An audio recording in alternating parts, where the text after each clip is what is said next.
নমস্কার বন্ধুরা, শ্রাবণী রান্নাঘরে আপনাদের সবাইকে স্বাগত জানিয়ে আমি আবারও একটা রান্নার ভিডিও নিয়ে আপনাদের সামনে চলে এসেছি। আজকের আমি আপনাদের আলু দিয়ে একটা অসাধারণ রেসিপি বানিয়ে দেখাবো। আশা করি আপনাদের ভালো লাগবে। তার জন্য কিন্তু আমার পুরো ভিডিওটা আপনাদের দেখতে হবে। আর দেখা শুরু করার আগে একটা লাইক দেবেন, সুন্দর একটা কমেন্ট করবেন আর শেয়ার করতে কিন্তু ভুলবেন না। তাহলে চলুন আজকের আমি আলু দিয়ে কি বানাই সেটা আপনারা একবার দেখে নিন।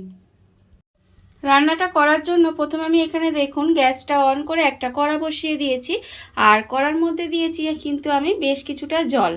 এবারে আমি জলের মধ্যে দিয়ে দেব। দেখুন এখানে কিন্তু আমি আলু নিয়ে নিয়েছি আর আলুগুলো কিন্তু এখানে আমি বড় সাইজের নিইনি। দেখুন এখানে কিন্তু একটু ছোট সাইজের আলু নিয়েছি। ঠিক এরকম ছোট সাইজেরই কিন্তু আলু নিতে হবে। আর এগুলোকে ছাড়িয়ে খুব ভালোভাবে ধুয়ে পরিষ্কার করে রেখেছি। এবারে আমি আলুগুলো জলের মধ্যে দিয়ে দেব। আলুগুলো জলের মধ্যে দিয়ে প্রথমে আলুগুলোকে খুব ভালোভাবে একটু সেদ্ধ করে নিতে হবে। আর তার জন্য কিন্তু আমি আলুগুলো জলে দিয়ে দিয়েছি আর দেব আমি এখানে অল্প একটু নুন। এই নুন দিয়ে আলুটা প্রথমে একটু খুব ভালোভাবে আমি সেদ্ধ করে নেব। আলুটা আমি এখানে খুব ভালোভাবে সেদ্ধ করে নিয়েছি। দেখুন আলুটা কিন্তু আমার এখানে খুব ভালোভাবে সিদ্ধ হয়ে গেছে। এইবারে আমি আলুটাকে তুলে আলাদা করে রেখে দেব। আলুগুলোকে তুলে আলাদা করে রেখে প্রথমে কিন্তু একটু আলুগুলো ঠান্ডা করে নিতে হবে। আলুগুলো আমি এখানে আলাদা করে তুলে ঠান্ডা করে নিয়েছি। এবারে আমি একটা বড় বাটি নিয়ে নিয়েছি। বাটির মধ্যে প্রথমে আমি এখানে আলুগুলো নিয়ে নেব। দেখুন এখানে কিন্তু প্রথমে আমি আলুগুলো নিয়ে নিলাম। এবারে আমি এখানে কিছু মশলা দিয়ে দেব। এখানে আমি রেখেছি দেখুন আন্দাজ মতো নুন, হাফ চামচ গোলমরিচের গুঁড়ো, হাফ চামচ কাশ্মীরি লঙ্কার গুঁড়ো, হাফ চামচের একটু কম আছে ধনের গুঁড়ো, 1/4 চামচ মতো গরম মশলার গুঁড়ো, আর এখানে আছে হাফ চামচের একটু বেশি আছে ম্যাগি মশলা। এই সমস্ত গুঁড়ো মশলাগুলো আমি এখানে দিয়ে দিলাম। আর আমি এখানে দেব একটা টমেটো সসের পাতা। দেখুন এখানে কিন্তু আমি একটা 2 টাকা দামের টমেটো সসের পাতা এখানে পুরোটাই দিয়ে দিলাম। এবারে আমি এর মধ্যে দিয়ে দেব চালের গুঁড়ো। এখানে আমি 1 চামচ মতো চালের গুঁড়ো দিলাম। দিয়ে এবার সমস্ত কিছু খুব ভালোভাবে আমি হাত দিয়ে একটু মাখিয়ে নেব। এটা কিন্তু হাত দিয়ে খুব ভালোভাবে প্রথমে একটু মাখিয়ে নিতে হবে সমস্ত কিছু। আলুগুলোর মধ্যে সমস্ত মশলাটা আমি খুব ভালোভাবে মাখিয়ে নিয়েছি। দেখুন এটা কিন্তু খুব ভালোভাবে মশলাটা মাখিয়ে নিতে হবে। এবারে আমি এটা ঢাকা দিয়ে 30 মিনিট মতো এইভাবে রেখে দেব। এটা কিন্তু অবশ্যই রাখতে হবে। 30 মিনিট মতো আমি এটা ঢাকা দিয়ে এইভাবে রেখে দেব। 30 মিনিট আমার হয়ে গেছে। আমি দেখুন আমি কিন্তু ঢাকাটা খুলে নিয়েছি। আর অন্যদিকে দেখুন আমি কিন্তু গ্যাসটা অন করে একটা কড়া বসিয়ে দিয়েছি। আর কড়াই কিন্তু আমি দিয়েছি বেশ কিছুটা সাদা তেল। তেলটা আমার গরম হচ্ছে। যতক্ষণ তেলটা গরম হচ্ছে ততক্ষণ কিন্তু আমি এখানে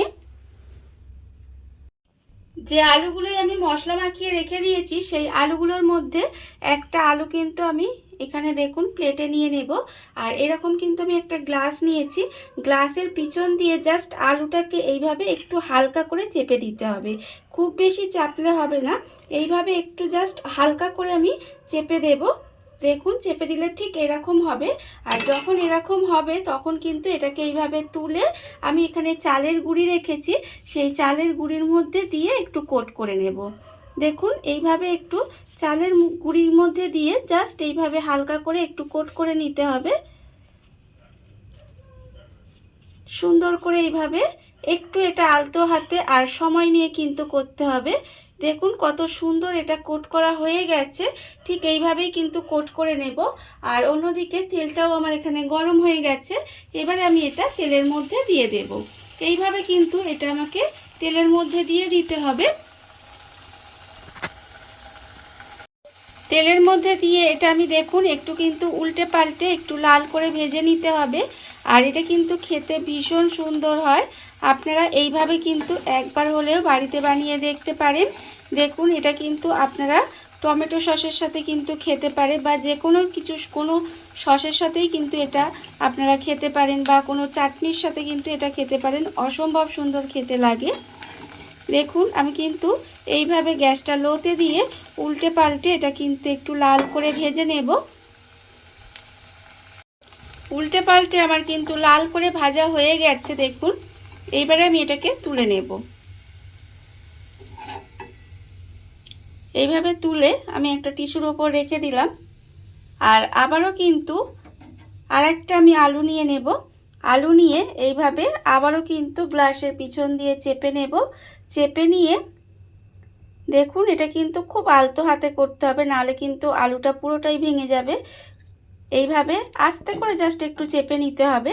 চেপে নিয়ে তারপরে এটাকে কিন্তু এইভাবে চালের গুঁড়ির মধ্যে খুব ভালোভাবে আবারও কোট করে নেব। জাস্ট এইভাবে হালকা করে একটু কোট করে নিতে হবে। দেখুন, এইভাবে পুরো আলুটার মধ্যে এইভাবে চালের গুঁড়িটা খুব ভালোভাবে লাগিয়ে দেব। দিয়ে আবারও কিন্তু তেলের মধ্যে দিয়ে দেব। ঠিক এইভাবেই কিন্তু সমস্তগুলো আমাকে বানিয়ে নিতে হবে।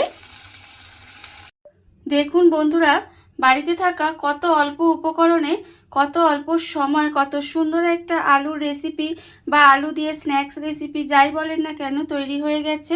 আপনারা দেখতেই পেলেন। আর আমি এটা আগেও বলেছি, এটা কিন্তু ভীষণ ভালো খেতে হয়। আপনারা যে কোনো কিছু সসের সাথে বা চাটনির সাথে এটা খেতেই পারেন, খেতে কিন্তু ভীষণ ভালো লাগে।